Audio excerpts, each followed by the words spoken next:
comment. It's 9:36, and Darren's got our forecast for us. Our forecast is pretty easy this week. It's a lot of 80s. I'll get to the 7-day forecast in 1 second, but that gives me the opportunity to just take a moment, talk a little El Nino with you. Again, El Nino, the warming of the waters along the equator off the coast of South America, so much so that that then impacts global weather patterns around the globe, and that ultimately can direct the storm track more towards California than usual. There's your El Nino 101. Now, the way we measure El Nino, is this a strong one or a weak one?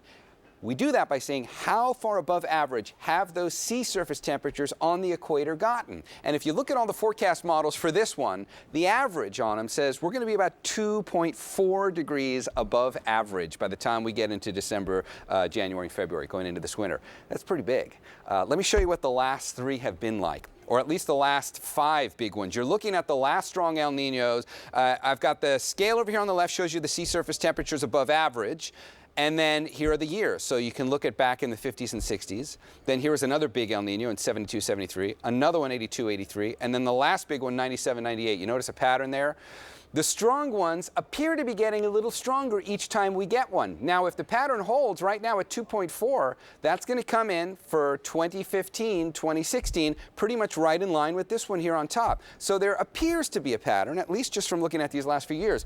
But that's warmer than average. And when we talk about warmer than average, there's a problem with this. Sea surface temperatures just in general have been getting warmer in the Pacific over the last 70 years. And you're looking at a scale showing you how they've warmed up. You see the key over here?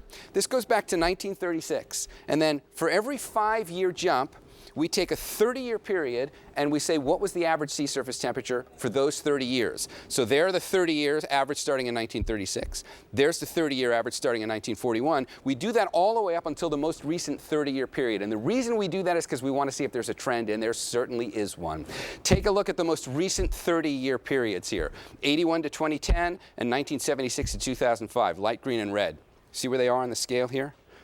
Easily standing out as warmer than the others. Go to the next two, 1971 to 2000, 1966 to 1995. Those are the next two down. So sea surface temperatures in general have been getting warmer. So when we say warmer than average, you got to say, well, warmer than average in what decade? Because the more recent you get, the warmer things are. And when we talk about El Nino, we now have to take that into account, and that's what we do. So when we say 2.5 degrees warmer than average, we're talking about 2.5 degrees warmer than average for the last 30 years. Just kind of an interesting little insight on that, so that the scale remains constant and we can put things in perspective the right way. That's what we've had to do as things have changed in the Pacific over the last 60 years. All right, back to the present day. There's the 7-day forecast. Boy, there's a lot of mid-80s here, isn't there? See why I was able to talk about El Nino as much as I just did? It's kind of nice when the weather gives me the opportunity to do that. I hope you didn't mind. Guys, back over to you. All right, Darren, thank you.